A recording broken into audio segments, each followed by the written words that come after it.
Bienvenue au webinaire d'aujourd'hui. Le programme est le suivant. Après une introduction, nous allons présenter les objectifs du webinaire et puis Patrick Micheli ouvrira une série de 3 présentations avec une introduction de 10 minutes sur PACE, le partenariat pour une action sur les équipements informatiques de la Convention de Bâle.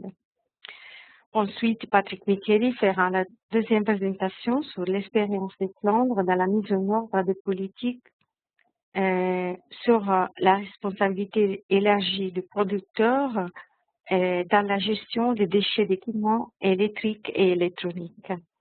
Cheryl André de la Porte fera la dernière présentation sur la responsabilité élargie des producteurs dans la gestion des DEE en Colombie.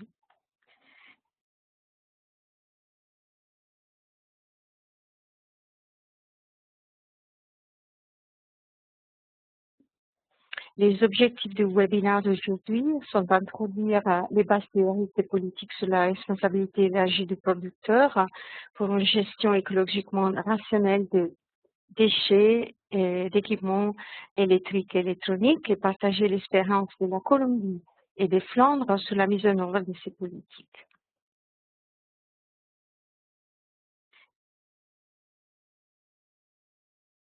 Je passe maintenant la parole à Patrick Micheli pour la première présentation sur PACE.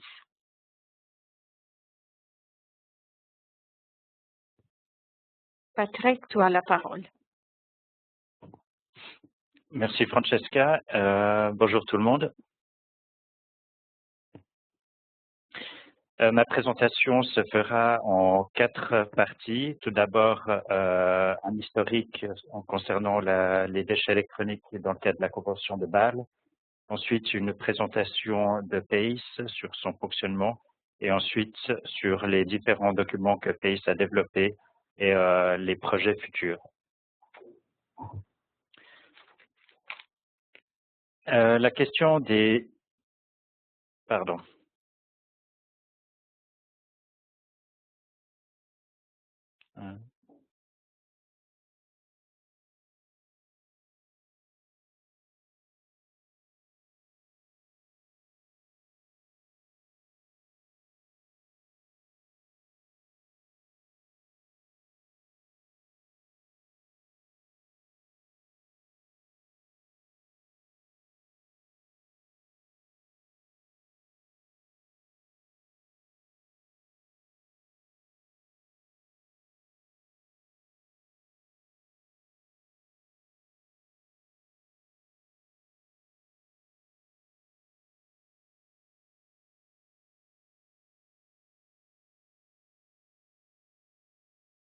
Ça va, merci.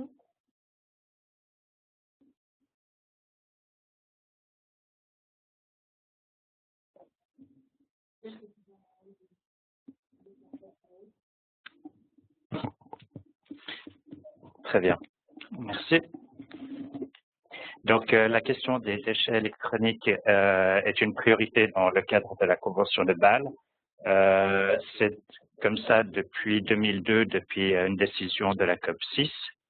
Et ensuite, à la COP 8, lors de l'adoption de la déclaration de Nairobi sur la gestion écologiquement rationnelle des déchets électroniques, de nouvelles voies pour la création de solutions innovantes pour la gère des déchets électroniques a été adoptée. Suite de quoi, le premier partenariat multi-acteurs a été créé qui concernait la gestion des ordinateurs, des téléphones portables, appelés MTPI.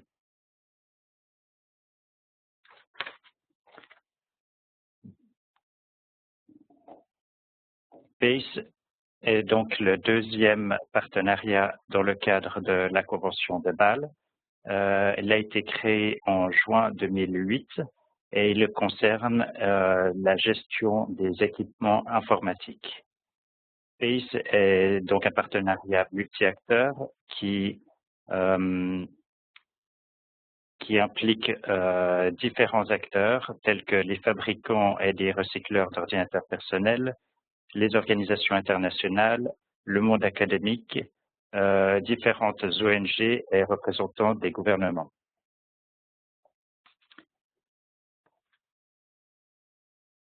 La mission de PACE est donc d'augmenter la gestion écologiquement rationnelle des équipements informatiques usagés et en fin de vie, tenant compte de la responsabilité sociale, du concept du développement durable et de promouvoir le partage d'informations sur le cycle de vie. Qu'est-ce qui tombe sous le coup de PACE? Ce sont donc les ordinateurs individuels, les moniteurs, les imprimantes et les périphériques.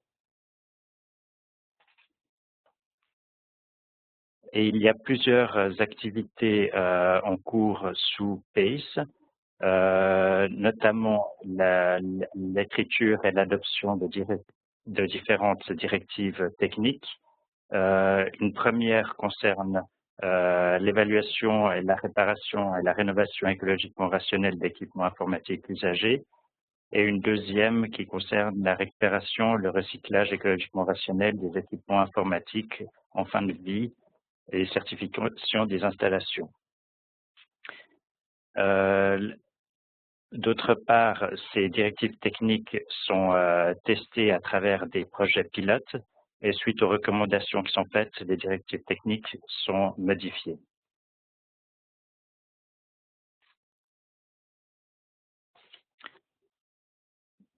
Comme on l'a vu précédemment, il y a plusieurs membres différents de PACE. Donc, voici un peu dans le détail. Nous avons 25 parties et signataires de la Convention de Bâle, 11 centres régionaux, 9 institutions académiques et agences de l'ONU et 15 ONG, industries ou associations industrielles. La structure de PACE est la suivante. Donc, le mandat provient de l'Open-Ended Working Group à qui l'on fait le rapport. L'instance décisionnelle de PACE est le PACE Working Group, dont tous les membres de PACE sont membres. Et ensuite, le travail sous PACE est divisé en 6 groupes de travail. Le premier concernant la réutilisation et la rénovation, et qui a développé une directive technique. Le deuxième groupe de travail concerne le recyclage et la récupération des matériaux, qui a aussi développé une directive technique. Le troisième groupe de travail s'occupe des projets pilotes. Le quatrième groupe sur les différents moyens pour la sensibilisation. Le cinquième groupe travaille sur les incitations et la certification. Et le sixième groupe sur les transports transfrontaliers des équipements électroniques.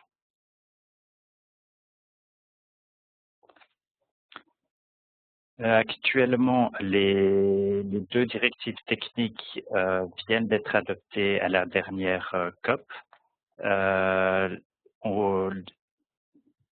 Plusieurs projets pilotes sont en cours d'évaluation et vont commencer prochainement, notamment en Jordanie.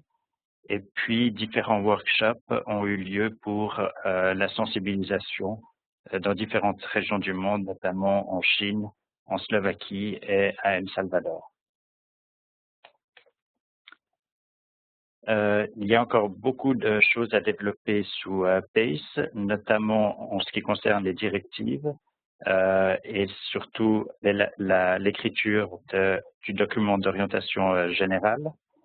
Ensuite, il y a plusieurs projets pilotes qui sont sur la table et en cours d'évaluation.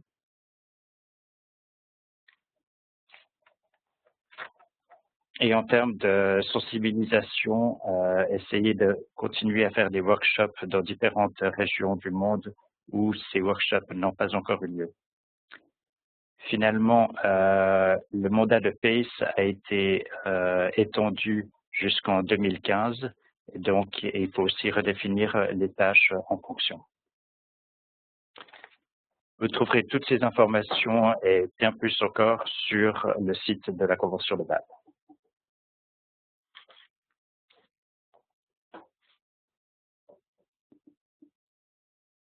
Merci Patrick. Maintenant, je vous invite à introduire la deuxième présentation.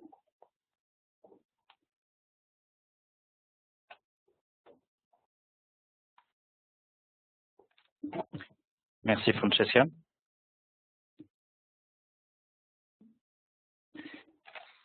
Donc, je vais vous faire la présentation sur la responsabilité élargie du producteur, la politique des déchets électroniques en Flandre. C'est une présentation qui a été préparée par Dimitri Strebos, qui travaille pour OVAM en Flandre, en Belgique. Cette présentation a déjà été faite en anglais et avec son autorisation, nous l'avons traduite en français pour le webinaire d'aujourd'hui. Et son collègue Jörg devrait être avec nous aujourd'hui pour répondre aux différentes questions s'il y en a à la fin de la présentation. La présentation est divisée en 3 parties. La première est une introduction générale au concept de responsabilité élargie du producteur. Ensuite, la responsabilité élargie du producteur d'une manière générale dans les Flandres. Et finalement, la REP plus particulièrement pour les DE dans les Flandres.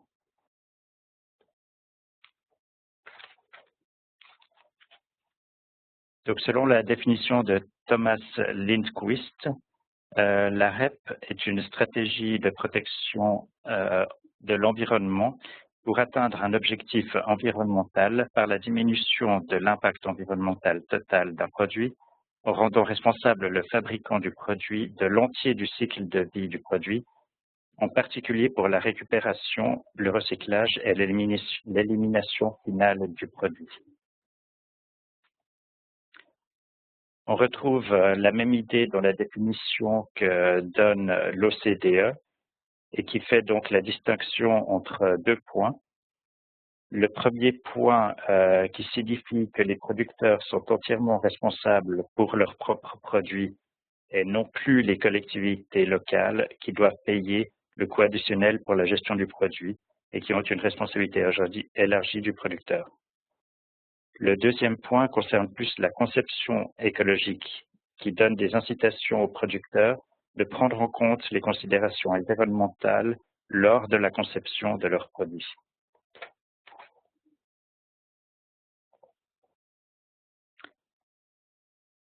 Ce schéma est un exemple de fixation des prix avec ou sans une politique de REP. Donc, comme on le voit, le producteur A est ce qu'on pourrait appeler le producteur vert, avec un faible coût de gestion du déchet, mais son prix est un peu plus élevé que celui du producteur B. Donc, sans REP, le prix du produit de A est plus élevé que celui de B. Mais dans un scénario avec la responsabilité élargie du producteur, vous pouvez voir que le produit du producteur A devient un peu meilleur marché que le produit du producteur B. Ceci est possible car le coût du déchet est entièrement inclus dans le prix dans le scénario avec responsabilité élargie du producteur. Donc on peut dire qu'il y a un principe du pollueur-payeur et que le producteur a une incitation à concevoir un produit avec moins de coûts pour la gestion du déchet.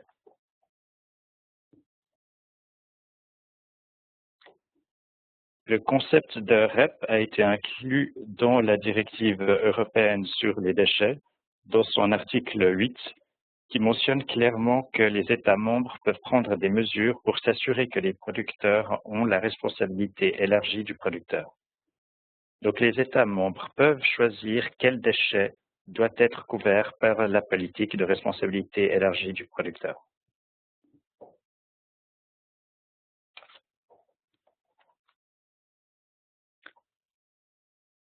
En ce qui concerne la responsabilité élargie du producteur dans les Flandres, le REP couvre 15 flux de déchets différents qui ont été divisés en 3 types de REP dans les Flandres. Il y a tout d'abord le devoir d'acceptation, qui est le plus important et la forme la plus élaborée de REP. Elle concerne notamment les pneus usés, les véhicules en fin de vie, les huiles usées, les médicaments périmés et aussi les DEE. Nous n'allons pas nous occuper aujourd'hui du devoir de reprise et du plan collectif qui concerne les autres déchets.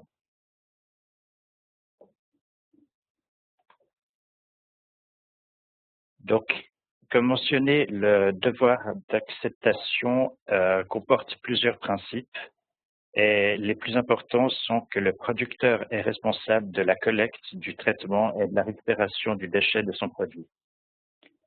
Le principe suivant est que le producteur met sur pied un réseau de collecte généralisé où tu peux livrer ton propre produit et plus important, ça doit être gratuit pour le consommateur. Ceci doit aussi être valable pour les déchets ménagers et industriels. Il est aussi important que le producteur doit payer tous les coûts qui sont associés à la collecte de ces déchets pour les déchets ménagers et les collectivités locales.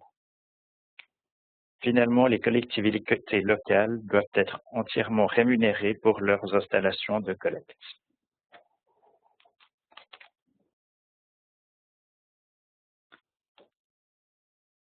Maintenant, on va comparer les deux différents types de schémas entre le schéma collectif ou le schéma individuel. Selon la législation flamande sur les déchets, les producteurs ont deux options pour se conformer avec leur devoir d'acceptation. La première possibilité est l'option collective, où plusieurs producteurs forment un organe de gestion qui s'appelle le schéma collectif. Le schéma collectif reprend les obligations des producteurs individuels. C'est la manière la plus importante de se conformer au devoir d'acceptation. La deuxième option est seulement pour quelques entreprises qui l'ont choisi. Dans cette option, chaque producteur doit se soumettre individuellement à toutes les obligations de gestion des déchets. Ils doivent organiser un plan individuel de prévention et de gestion des déchets qui doit être approuvé par OVAM.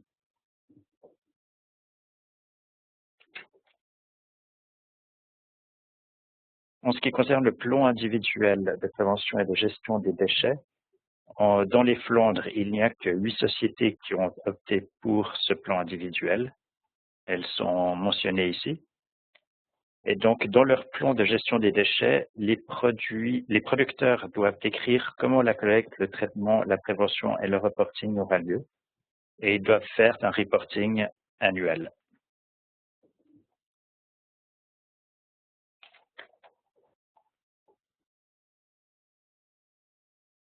Donc, outre le schéma individuel, il y a donc le schéma collectif. Ce qui doit d'abord être fait avant qu'un organe de gestion soit mis sur pied, c'est qu'il y ait un accord sur la politique environnementale entre le gouvernement et l'industrie qui doit être négocié. Il négocie avec des fédérations par secteur et non pas individuellement, car sinon ce serait trop s'il fallait négocier avec chacune des industries individuellement. Dans cet accord, c'est comme avec le plan individuel, il y a une description de comment la collecte, le traitement, la prévention et le reporting aura lieu. Et pour effectuer les tâches des producteurs et des fédérations, un organe de gestion est mis sur pied. En Belgique, l'institution en charge de ce schéma collectif est Recupel en ce qui concerne les DE.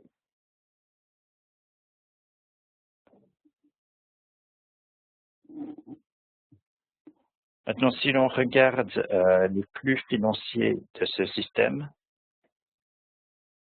on commence par le consommateur en bas à gauche, où on peut voir que pour chaque produit qu'il achète, il y a une contribution environnementale, par exemple 1 €, qui est payée aux producteurs et aux importateurs. Ensuite, il paye cette contribution environnementale à Recupel pour la gestion des flux des DE. Recupel a des contrats individuels pour collecter et recycler les DE. Aussi, avec toutes les déchetteries municipales équipées, ils ont un contrat pour la collecte. Ils ont aussi un contrat avec le commerce de détail, aussi pour assurer la collecte. La même chose avec les centres de réutilisation. Ils ont un contrat pour la préparation à la réutilisation. Donc, Recupel ne collecte pas lui-même les DEE, mais a des contrats avec différents partenaires. De plus, Recupel gère le flux total des DEE et réfère chaque année à OVAM, qui est l'autorité publique en matière de déchets.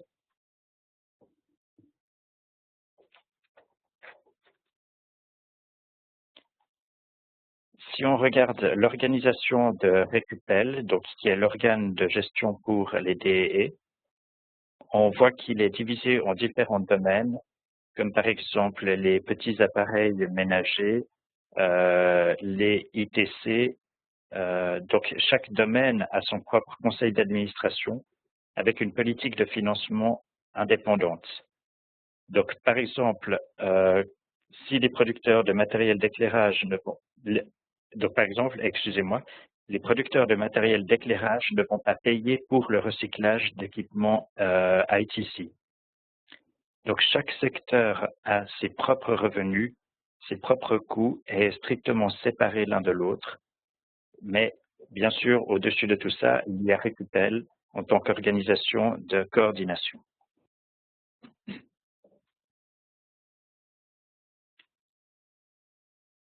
Ce schéma illustre à nouveau la structure financière pour les déménagers. L'important est que si vous avez 1 euro de contribution environnementale, cet euro reste 1 euro durant tout le flux. Personne ne prend une marge sur la contribution environnementale.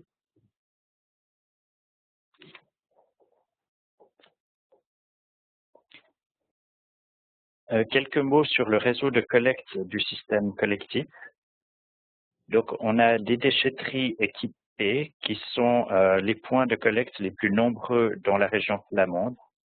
Vous pouvez voir que 50% des déchets collectés se font à travers ces déchetteries aménagées.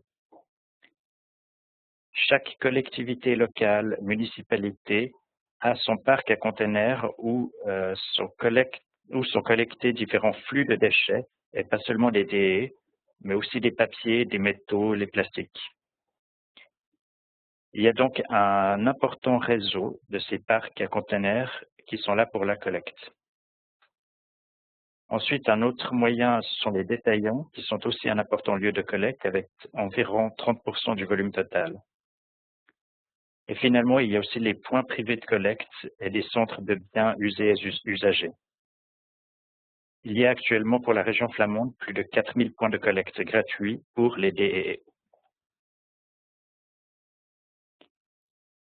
Maintenant, si on regarde l'évolution des déchets ménagers collectés, on peut voir l'augmentation des déchets collectés depuis que Recupel a été mis sur pied en 2001 pour arriver à un total en 2011 de près de 110 000 tonnes de déchets, ce qui correspond à peu près à 11 kilos par personne. On calcule généralement qu'il y a environ 24 kilos de déchets par personne par année de nouveaux produits mis sur le marché. Donc, on estime que seulement la moitié sont collectés. Donc, il y a encore beaucoup de choses à faire.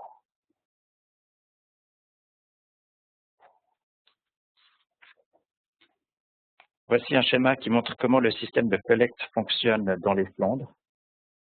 Vous voyez donc que le consommateur a plusieurs choix. Il peut soit aller au centre de biens usagés, où il peut être préparé pour être réutilisé, soit chez le détaillant et acheter un nouveau produit, soit aller au parc à conteneurs où il peut rendre gratuitement. À partir de ces points de collecte, les déchets sont stockés en différentes fractions dans les stations de collecte régionales appelées SCR. Et à partir de là, ils le vendent chez les recycleurs.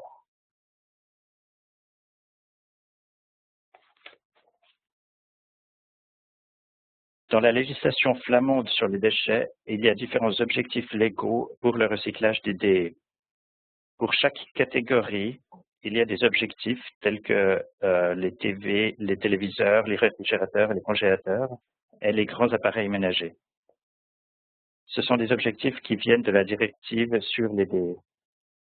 Mais Recpel a aussi ses propres objectifs qui vont au-delà des objectifs légaux, en particulier en ce qui concerne les ferreux, les non-ferreux et plastiques.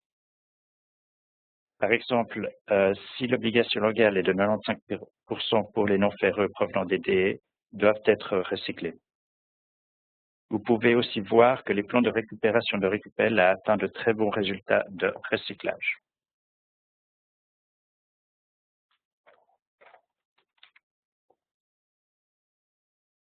En ce qui concerne le recyclage, la première étape est le manuel de démantèlement des composants dangereux. Ensuite, avant que les DE ne puissent être traités davantage, tous ces composants et liquides dangereux doivent être enlevés. En principe, cette opération est manuelle, mais elle peut aussi être mécanique, mais seulement s'il n'y a pas de perte de qualité en comparaison avec le démantèlement manuel. Ensuite, les produits sont passés à la broyeuse et les différents composants peuvent être séparés et ensuite, par exemple, aller vers la fonderie en ce qui concerne les métaux.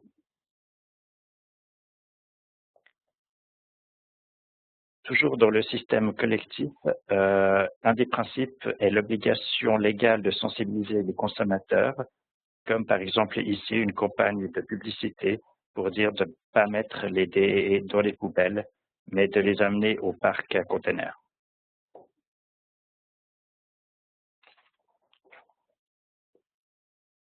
Donc jusqu'à présent, nous avons parlé des DE ménagers. À présent, nous avons parlé des DE non ménagers qui ont une structure financière différente. Pour les DE ménagers, on a une taxe qui comprend tout, ce qui veut dire que par unité mise sur le marché, vous avez une contribution environnementale qui couvre tous les coûts pour la collecte, le transport, le recyclage, la communication, le reporting et l'administration. Ce qui est différent pour les DE non ménagers, pour qui la contribution environnementale ne couvre que les coûts de communication, d'administration, de reporting au gouvernement. Donc la grande différence, c'est que pour les DE non ménagers, elle ne couvre pas les coûts opérationnels.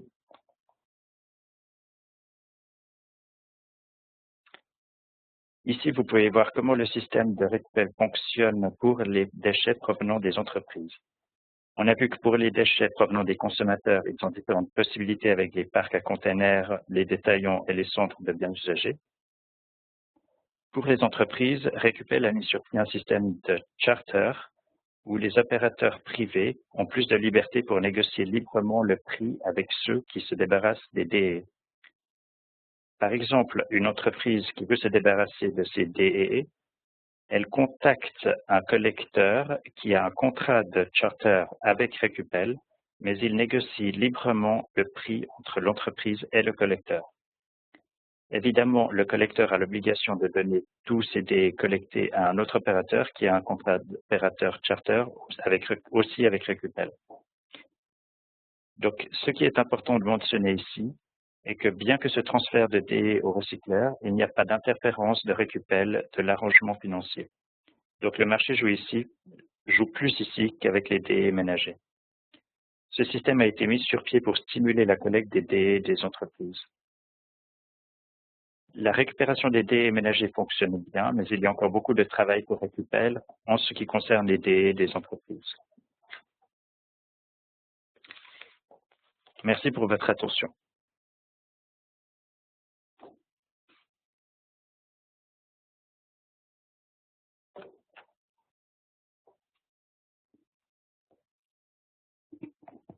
Merci Patrick. Maintenant, je passe la parole à Cheryl Linda de la Porte qui fera la dernière présentation.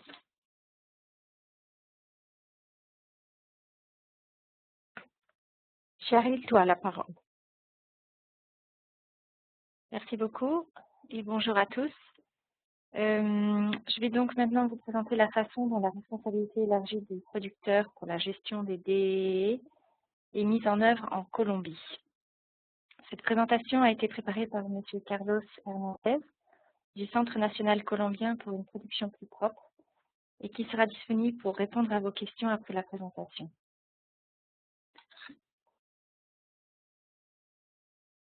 Donc, nous allons aborder 5 thèmes. Tout d'abord, la Colombie en bref. Ensuite, la gestion des DDE en Colombie. La situation actuelle, la génération, le cadre légal, la mise en œuvre, les infrastructures de recyclage et les défis. Alors, la Colombie est un pays d'Amérique du Sud qui compte 46,5 millions d'habitants pour une superficie de plus d'1 million de kilomètres carrés. Sa capitale est Bogota. Au sein du Centre national colombien pour une production plus propre, M. Carlos Hernandez est responsable du projet sur les déchets électroniques. Ce projet est financé par la Confédération suisse et a commencé en 2007.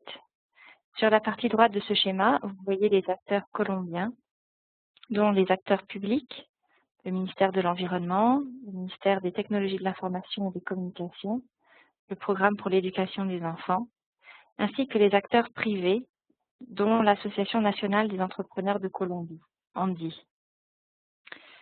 Réunissant tous ces acteurs, le comité technique du projet a été créé en 2009 pour discuter de l'approche à donner à la gestion des déchets électroniques en Colombie. Voici les principaux aspects de la gestion des DEE en Colombie.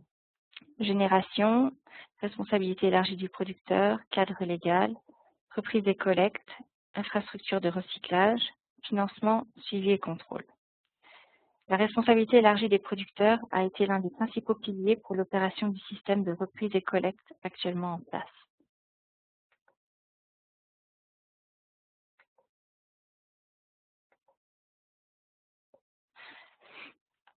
Des diagnostics ont été faits en matière de génération de déchets d'ordinateurs, de téléphones, réfrigérateurs et équipements vidéo. De manière générale, nous voyons qu'il y a eu un accroissement de la génération des déchets électroniques. En 2012, la génération globale, tous déchets électroniques confondus, était estimée à 180 000 tonnes, donc environ 3,9 kg par habitant, parmi lesquels 15 000 tonnes de déchets d'ordinateurs et périphériques. Le nombre d'entreprises formelles de recyclage des DEE s'est aussi accru, mais la quantité de déchets réellement recyclés est toujours assez faible, environ 27%. Le nombre d'emplois formels associés au recyclage et à la remise en état est à peu près 600. Ici, nous voyons une estimation des différents déchets d'ordinateurs d'ici à 2020 avec 3 différents scénarios, un bas, moyen et un haut. En 2011, il y avait entre 70 000 et 90 000 tonnes de déchets accumulés. Quant à la génération de déchets d'appareils domestiques, équipements audio, vidéo, téléviseurs, machines à laver et réfrigérateurs, le total a quasiment doublé entre 2008 et 2013. Maintenant, nous allons voir rapidement le cadre légal. En juillet 2010, le ministère de l'Environnement a établi 3 réglementations concernant le système de collecte sélective et de gestion écologiquement rationnelle des déchets pour les ordinateurs, les piles et accumulateurs portables et les ampoules. Ces réglementations ne mentionnent pas explicitement la responsabilité élargie du producteur, mais ce principe est implicitement accepté en imposant des obligations aux producteurs concernant la collecte et la gestion de ces déchets. Ces réglementations définissent les fabricants, importateurs, assembleurs et marques propres. Pour les ampoules, cela s'applique aux producteurs de plus de 3 000 ampoules par an, pour les ordinateurs, à ceux produisant plus de 100 ordinateurs par an. Ces réglementations requièrent l'approbation d'un plan de travail par l'autorité environnementale nationale. Les objectifs de collecte sont calculés en fonction des ventes des années précédentes. Les obligations de tous les acteurs sont définies dans le plan. Les licences environnementales sont nécessaires pour le stockage, le recyclage, le traitement et l'élimination finale. Voici un résumé de la responsabilité des acteurs. Les producteurs sont responsables d'organiser et de financer le système et d'informer les consommateurs. Les fournisseurs sont responsables du support logistique aux producteurs, surtout les points de collecte. et les consommateurs doivent rapporter les équipements usagés au point de collecte. Les démanteleurs et recycleurs sont responsables du démantèlement, suivant les normes environnementales en vigueur. Et les entreprises de logistique doivent assurer le transport du point de collecte jusqu'au recycleur. Ici, on voit un résumé des responsabilités des différentes autorités environnementales. Le ministère de l'Environnement et du Développement durable doit définir les normes spécifiques et la politique publique de gestion intégrée des DEE. L'Autorité nationale des licences environnementales fait l'évaluation et le suivi des programmes de récupération. Et les autorités régionales doivent soutenir la diffusion et sensibilisation aux programmes de récupération et contrôler les activités de gestion. Il y a différents systèmes de reprise et collecte dans le pays pour différents types de produits pharmaceutiques, ampoules, ordinateurs, etc. Comme nous avons vu pour le cas des Flandres dans la présentation précédente, il y a des systèmes individuels et des systèmes collectifs. Par exemple, pour les ordinateurs, il y a 13 systèmes individuels et un système collectif. Le système collectif s'appelle EcoComputo et c'est une initiative de l'Association nationale des entrepreneurs de Colombie. Il réunit 47 entreprises et est opérationnel depuis janvier 2012. Ces objectifs sont ambitieux, passer de 5% de collecte et recyclage d'ordinateurs en 2012 à 50% en 2021. L'Autorité nationale des licences environnementales fait donc le suivi des objectifs à travers les rapports annuels des producteurs et les actes administratifs sont établis afin d'accepter ou pas les plans et imposer de nouvelles obligations au programme.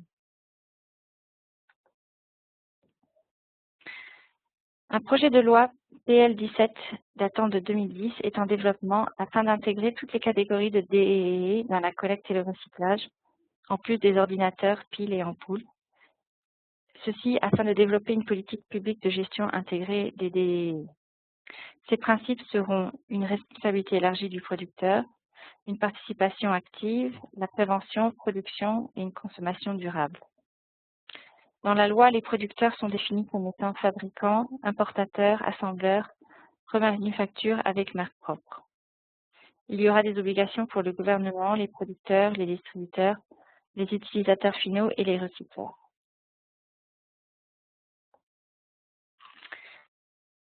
Voyons à présent rapidement les infrastructures de recyclage. Il y a 8 entreprises formelles avec licence environnementale pour un traitement des démantèlements valorisation. Il y a 10 entreprises formelles pour la collecte et le stockage. Et tous recyclent seulement 20% des ordinateurs, environ 5000 tonnes par an.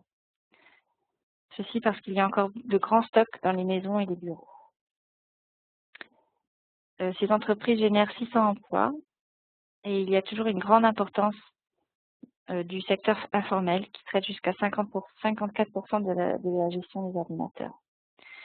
Donc il y a une grande nécessité de formaliser la collecte, le démantèlement et la remise en œuvre. Les comités sont nécessaires pour créer de meilleures capacités afin de gérer ces déchets. En termes de conclusion, voici les défis à relever pour le futur. Un besoin d'une plus grande cohérence institutionnelle et d'une transversalité à travers tous les DEE. Pour les infrastructures de recyclage, une plus grande valorisation et une meilleure élimination finale. Pour les normes techniques pour le recyclage, pour les licences environnementales. Et des solutions de recyclage pour certaines sections problématiques, en particulier le verre CRT et certains plastiques, pour lesquels des études de faisabilité technique sont en cours.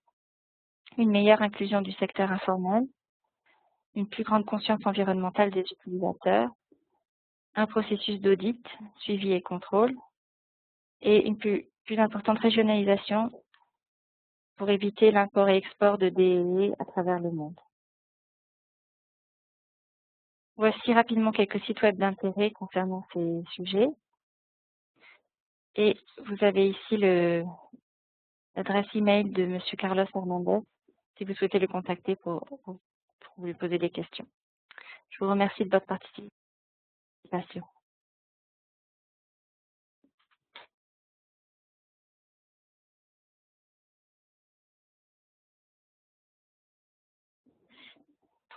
Merci beaucoup, Cheryl, pour la présentation. Et je voudrais remercier le présentateur d'aujourd'hui, Patrick Micheli, qui est consultant pour PACE dans l'unité d'assistance technique du secrétariat, et Cheryl André Delaporte, qui est chargé des programmes dans la même unité, l'unité d'assistance technique du secrétariat. Merci aussi à Carlos Hernandez qui a été avec nous pour des questions éventuelles et merci à l'équipe d'assistance technique du secrétariat. Au revoir et à bientôt sur notre site web pour le programme futur de webinaire du secrétariat.